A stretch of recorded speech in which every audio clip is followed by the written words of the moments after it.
The common misconceptions regarding California Legislature's committee hearings.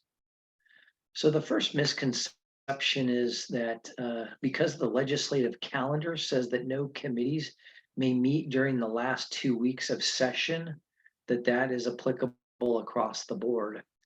But with a rule waiver, committees can meet during this time period. Under Senate Rule 2910 and Assembly Rule 77.2, both of which deal with bills that have been substantially amended and require a re-referral to a policy committee. Those committees are not subject to the prohibition on meeting during those 2 weeks. As well, the Rules Committee can meet at any time. Another misconception is that supermajority vote bills have to pass out of a standing committee by that same supermajority vote threshold. However, all bills require only a majority vote in committee for passage, regardless of whether there's a higher vote threshold that may be specified in the Legislative Council Digest keys.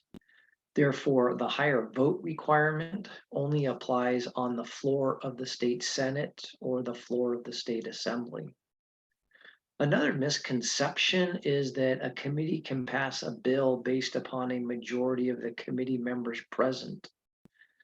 The majority vote requirement applies to the full membership of the committee. In other words, if there are 9 members on a committee, 5 votes are required to pass a bill.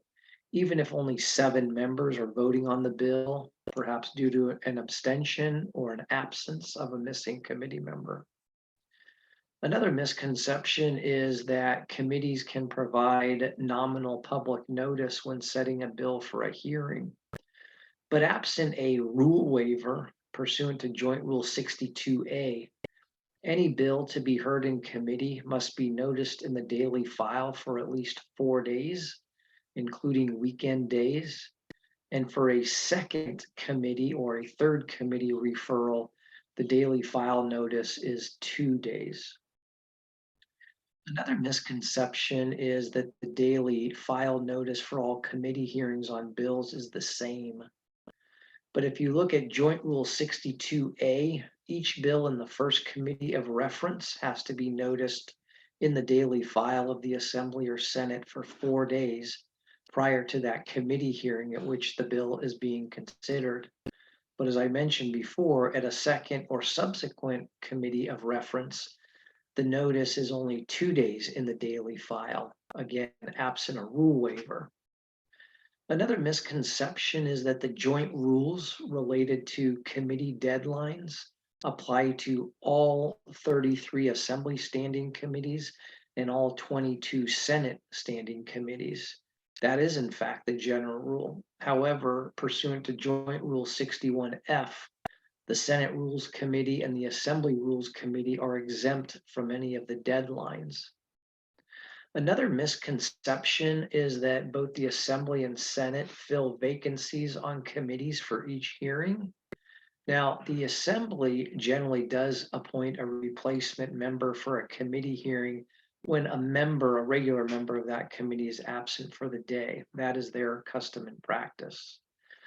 In the Senate, the Senate President Pro Tem is now authorized to fill any absent slots, although the general custom and practice of that House is not to do so.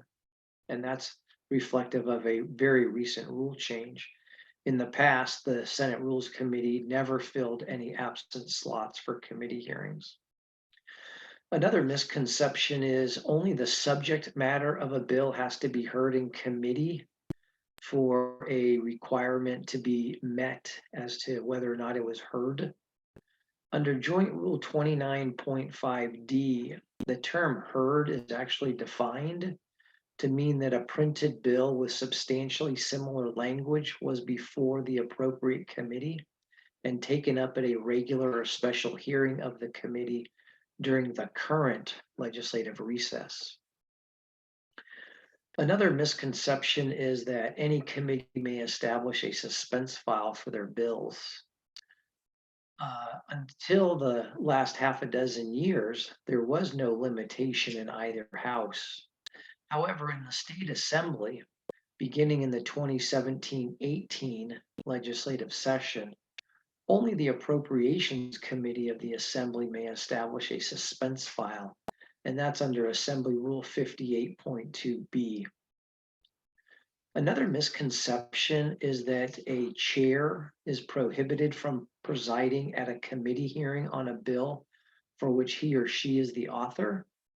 Generally, that is the rule. However, under Assembly Rule 60, there is one exception where the chair can preside when the chair is the sole or lead author of a bill, and that is for the Budget Committee chair when the hearing is on the Budget Committee, or when the Budget Committee is hearing the budget bill, of which the chair is naturally by the Constitution the author of that budget bill.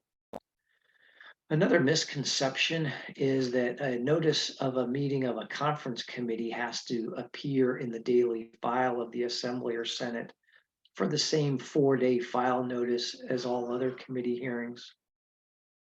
Under Joint Rule 29.5, a notice of a conference committee meeting requires only a 1-day calendar notice in the daily file. Also, that rule is not even applicable to the Budget Bill Conference Committee. And a final misconception on committee hearings is that the appropriations committees in the Assembly and Senate conduct themselves in the same manner. However, the Senate Appropriations Committee allows support and opposition testimony at the time a bill is called up, even if the author waives presentation. The Assembly generally, in the Assembly Appropriations Committee, that is, generally holds all testimony on bills where the author waives presentation to the very end of their hearing. Historically, the Assembly has also gone through on suspense day the bills by subject matter, while the Senate committee has always gone through them by author order. In recent years, the Assembly Appropriations Committee has begun doing it by author order as well. One other difference is that the Assembly Appropriations Committee votes to pass a bill or it announces a bill is being held on suspense, while the Senate Appropriations Committee only votes on bills that it is taking up to pass or pass as amended off of its suspense file.